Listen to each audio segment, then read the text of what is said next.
पिछले 24 घंटे से सोशल मीडिया पर भड़काऊ इकोसिस्टम सुपर एक्टिव मोड में है।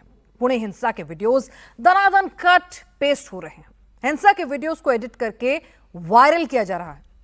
हिंसा पर साजिश वाला नैरेटिव सेट किया जा रहा है। लेकिन पुणे पुलिस कह रही है कि अभी तक जांच में सुनियोजित साजिश का कोई सबूत नहीं मिला है। हर हिंसा का एक ट्रिगर पॉइंट होता है। पुणे में हिंसा के एक नहीं बल्कि दो ट्रिगर पॉइंट थे। जब पहले ट्रिगर पॉइंट से हिंसा नहीं भड़की तो फिर किसने और क्यों दूसरा ट्रिगर पॉइंट दबाया?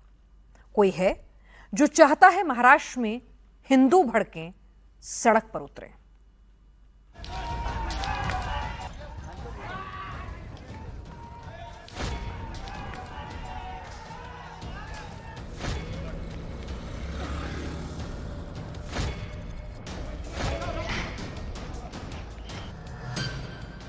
कौन चाहता था पुणे में आग लगे, पत्थर चले?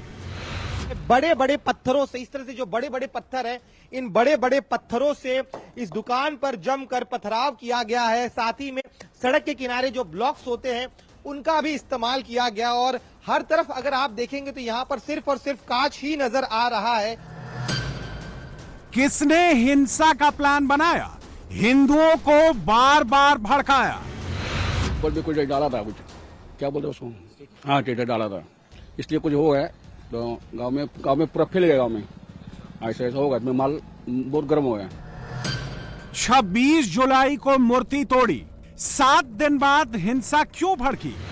छत्रपति शिवाजी महाराज पूरे महाराष्ट्र के लिए, पूरे भारत के लिए आराध्य देव है और ऐसे देवतुल्य महापुरुष की तस्वीर को, उनकी जो मूर्ति यहां पर रखी थी, उसे खंडित करने का प्रयास किया गया। महाराष्ट्र जलेगा तो किसको सबसे ज्यादा फायदा होगा? जिन दंगाइयों ने इस तोड़फोड़ को अंजाम दिया, क्या वो इसी गांव के थे या बाहरी थे, यह भी जांच का विषय है। पुलिस ने इस तमाम चीजों का पड़ताल करने के लिए एक विशेष टीम का गठन किया है।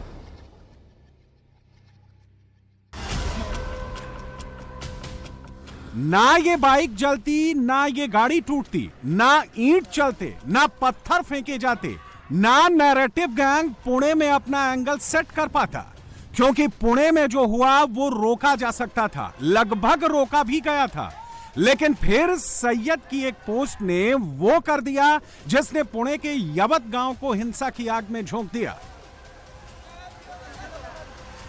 तो जब आप एक गांव में रहते हो तो आपको पता होता है किस का घर कहाँ है, वो किस धर्म का है, किस जाति का है। तो उतना टाइम मॉब के पास भी रहता है ये चीज़ें आइडेंटिफाई करने का। लेकिन ये सारी बातें मैं इस पे अभी आपको लॉजिकल फाइनल कंक्लूसिव कमेंट नहीं दे सकता, क्योंकि ये इन्वेस्टिगेशन का पार्ट है। ये पुणे हिंसा का सबसे नया वीडियो है। इस सीसीटीवी वीडियो में भीड़ दनादन पत्थर चला रही है। पहले मिनी ट्रक पर दनादन पत्थरबाजी की जाती है, कार के शीशों को चकनाचूर कर दिया जाता है और फिर उसके बाद भीड़ मिनी ट्रक को पलट देती है। जब भीड़ उत्पात मचा रही थी तब कुछ पुलिसकर्मी भी मौजूद थे। लोगों की भीड़ इतनी ज्यादा थी, लोगों में गुस्सा इतना था कि पुलिस उस वक्त कुछ नहीं कर पाई। जो हिंसा के चश्मदीद हैं उनका दावा है कि यवत स्टेशन रोड पर अचानक 800 से 900 लोगों की उग्र भीड़ आ गई और लाठी डंडा पत्थर से हमला कर दिया। भीड़ के सामने जो भी आया, भीड़ ने तोड़फोड़ दिया। बड़ी संख्या में दंगाई दोपहर के वक्त यहां पर पहुंचते हैं और वो पूरी तैयारी के साथ यहां पर आए थे। ये हम इसलिए कह रहे हैं आपको क्योंकि जो पथराव किया गया है बड़े बड़े पत्थरों से, इस तरह से जो बड़े बड़े पत्थर हैं, इन बड़े बड़े पत्थरों से इस दुकान पर जमकर पथराव किया गया है। साथ ही में सड़क के किनारे जो ब्लॉक्स होते हैं उनका भी इस्तेमाल किया गया और हर तरफ अगर आप देखेंगे तो यहां पर सिर्फ और सिर्फ कांच ही नजर आ रहा है। तो इतनी ज्यादा तैयारी के साथ दंगाई यहां पर आए थे और यहां पर देखिए, जब हम ऐसे बड़े बड़े पत्थर देख रहे हैं तो सड़क के किनारे ऐसे पत्थर बहुत कम मिलते हैं। तो ऐसे में क्या यहां पर जो तैयारी की बात सामने आ रही कि शायद प्री प्लान्ड यह दंगा हो सकता है, क्योंकि इस तरह के ब्लॉक्स हम देख रहे हैं, इस तरह के बड़े बड़े जो पत्थर है, इन बड़े बड़े पत्थरों से इस दुकान पर को निशाना बनाया गया। हर तरफ सिर्फ और सिर्फ कांच ही बिखरा पड़ा हुआ है। एक और बड़ा पत्थर मैं आपको दिखाता हूं, देखिए अब सोचिए जब इतने बड़े बड़े पत्थरों से हमला किया जाएगा तब यहां पर क्या स्थिति रही होगी। यहां पर एक और पत्थर मैं आपको दिखाता हूं, देखिए ऐसे बड़े बड़े ब्लॉक्स जो काफी वजनदार हैं, तो इनसे हमला किया गया था। राहत की बात यही कि किसी को चोट नहीं आई। अब सवाल यह है कि आखिरकार पुणे में लोगों का इतना गुस्सा क्यों भरा हुआ था।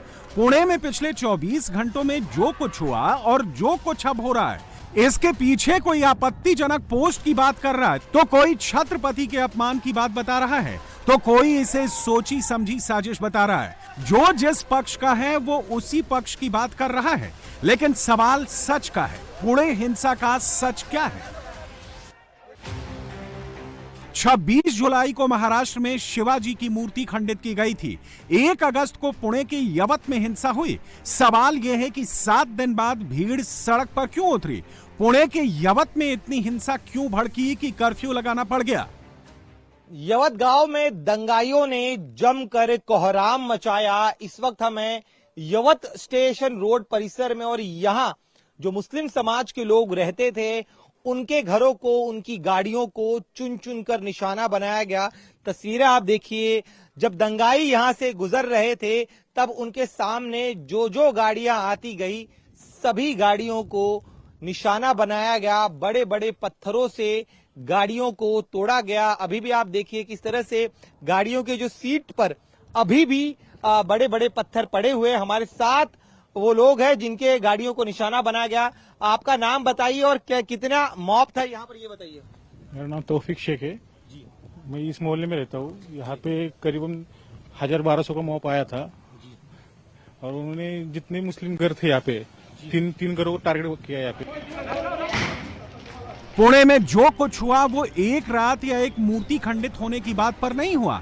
पुणे में बार बार भीड़ को भड़काने और उकसाने की कोशिश की गई और ये सब कुछ एक बार में नहीं हुआ। उकसाने और भड़काने के काम को अलग अलग तारीख पर अलग अलग शख्स ने अलग अलग तरीके से अंजाम दिया। पूरी क्रोनोलॉजी समझ लीजिए। 26 जुलाई को महाराष्ट्र में छत्रपति शिवाजी की मूर्ति को खंडित किया गया। मूर्ति खंडित होने के बाद हिंदू संगठनों ने विरोध प्रदर्शन किया। 29 जुलाई को 2 आरोपियों को गिरफ्तार किया गया। पहला शख्स वो जिसने शराब के नशे में मूर्ति को खंडित किया था। दूसरा शख्स वो जो शराब का ठेका चलाता था, जिसने युवक की भागने में मदद की थी। खुलासा हुआ कि दोनों मुस्लिम समाज से हैं। 31 जुलाई को फिर से हिंदू संगठन की तरफ से मार्च निकाला गया, जिसके बाद 1 अगस्त को अब्दुल सैयद ने विवादित पोस्ट किया। इस पोस्ट का मोटिव हिंदू सेंटिमेंट को हर्ट करने और उनको उकसाने का था। मुझे बताइए जरा, कल जो यहाँ पर भीड़ आई थी उस भीड़ में जो लोग शामिल थे वो क्या इसी गांव के थे या बाहर के थे? यही के लोकल लड़के थे। जो महाराज जी का अपमान हुआ उसकी वजह से वो लोग क्रोध में आ गए। उसके बाद यहाँ पे आंदोलन हो गया। उसके बाद यहाँ पे ये निकला गया, जुलूस निकला गया। उसके पहले कोई तभी पोस्ट डाला था इधर का लड़का, उसकी वजह से वो प्रॉब्लम हो गई। 6 दिन से पुणे के यवत में तनाव का माहौल चल रहा था और अब्दुल के विवादित पोस्ट ने आग में घी का काम किया। विवादित पोस्ट ने भीड़ के गुस्से को ट्रिगर किया। भीड़ गुस्से में आग बबूला हो गई। पहले भीड़ ने अब्दुल के घर पर हमला किया और फिर उसके बाद उपद्रवियों ने आसपास की दुकानों और घरों को भी अपने टारगेट पर ले लिया। कल जैसे ही उन्हें इस पोस्ट की जानकारी मिली, तत्काल पुलिस एक्शन में आई। पुलिस ने आरोपी को हिरासत में ले लिया, लेकिन तब तक बहुत देर हो चुकी थी क्योंकि वो पोस्ट, विवादित पोस्ट वायरल हो चुका था। इस गांव में रहने वाले लोगों को जैसे ही इस पोस्ट की जानकारी मिली, बड़ी संख्या में यहां पर लोग इकट्ठा होने लगे और इस घर पर एक तरह से धावा बोल दिया गया। यहां देखिए, घर के इस हिस्से को आग लगा दी गई। घर में जितना सामान था उस सामान को आग के हवाले कर दिया गया। अब आग कितनी भीषण थी इस घर में, उसका अंदाजा आप इस बात से लगाइए जरा कि यहां पर एक पंखा था, पंखा भी पूरी तरह से जलकर राख हो गया है। साथ ही में ये जो बेड है, बेड भी पूरी तरह से जलकर राख हो चुका है। यहां दाईं तरफ आप इस कबोर्ड को देख रहे हैं। कबोर्ड में जितना सामान था वो आग में धू धू कर जल गया। भड़काऊ पोस्ट करने वाला अब्दुल सैयद मूलतः महाराष्ट्र के नांदेड़ का निवासी है, जो पिछले कुछ सालों से पुणे के यवत गांव में रह रहा था। आरोपी दिहाड़ी मजदूर का काम करता था। भीड़ के हमला करने से पहले ही पुलिस ने अब्दुल को गिरफ्तार कर लिया था, इसलिए अब्दुल बच गया। लेकिन अब्दुल की भड़काऊ पोस्ट की आग ने यवत को हिंसा की आग में लपेट लिया। स्टेटस डालना नहीं चाहिए था। कैसा है, ऐसे टाइम स्टेटस डालने से ना समाज में परिणाम पड़ता है, दंगा फसाद होता है, इसलिए ऐसा स्टेटस नहीं डालना था उसने। क्या है, अशांति भंग होती है ना। पुणे के जिस यवत गांव में हिंसा हुई है वो यवत गांव दौड़ विधानसभा सीट में आता है और दौड़ बारामती लोकसभा का हिस्सा है और इस दौड़ सीट में मराठा समुदाय का वर्चस्व है। दौड़ विधानसभा में हिंदू 94% और मुस्लिम 6% हैं। यवत गांव की बात करें तो गांव की आबादी 15,000 के करीब है और यह गांव हिंदू बाहुल्य है। यवत गांव के निवासी महादेव और छत्रपति शिवाजी महाराज के उपासक हैं। इस गांव में नीलकंठ महादेव का मंदिर भी है। इसी मंदिर में शिवाजी की मूर्ति स्थापित की गई है। इस गांव के लोग शिवाजी महाराज को भगवान मानते हैं और पूरे विवाद की शुरुआत इसी मंदिर में तोड़फोड़ के बाद हुई थी। हम यवत गांव के उस नीलकंठेश्वर मंदिर में पहुंचे हैं जहां से इस पूरे विवाद की शुरुआत हुई। पुलिस सूत्रों के मुताबिक कुछ दिन पहले इसी मंदिर में छत्रपति शिवाजी महाराज की यह मूर्ति थी। यहां पर रोजाना बड़ी संख्या में गांव में रहने वाले लोग या अन्य लोग यहां पर पूजा अर्चना करने के लिए आते हैं। यहां पर छत्रपति शिवाजी महाराज पूरे महाराष्ट्र के लिए, पूरे भारत के लिए आराध्य देव है और ऐसे देवतुल्य महापुरुष की तस्वीर को, उनकी जो मूर्ति यहां पर रखी थी, उसे खंडित करने का प्रयास किया गया और पुलिस की जांच में यह सामने आया कि इस मूर्ति को खंडित करने का प्रयास करने वाला आरोपी एक वर्ग विशेष का है जो शराब के नशे में था। रात के समय जब यहां पर पूरा अंधेरा था, उस दौरान यह व्यक्ति यहां आता है और शिवाजी महाराज की मूर्ति को खंडित कर देता है और फरार हो जाता है।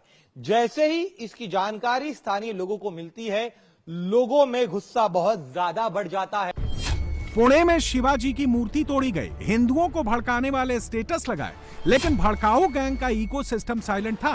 किसी ने इसका विरोध नहीं किया। लेकिन जैसे ही उग्र भीड़ ने पुणे में बवाल मचाया, सोशल मीडिया पर इकोसिस्टम एक्टिव हो गया। अब पुणे हिंसा की क्लिप को काट काट कर वायरल किया जा रहा है, अलग अलग नैरेटिव सेट किया जा रहा है। इसे प्री प्लान साजिश बताया जा रहा है, जबकि पुलिस की जांच में सुनियोजित साजिश जैसा कुछ नहीं मिला है।